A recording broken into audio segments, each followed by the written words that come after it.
কি এনে দিল তোমার না কি এনে দিল আইসক্রিম খাবা হুন ভাল লাগে আইসক্রিম তাই দেখি ও দি একটু খোলো সে দেখি আইসক্রিমটা খোলো পরে খাবা এখন খাও পরে খালি গরম হয়ে যাবো কাজে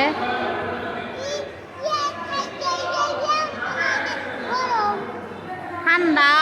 ঠান্ডা আছে গরম হবো খাও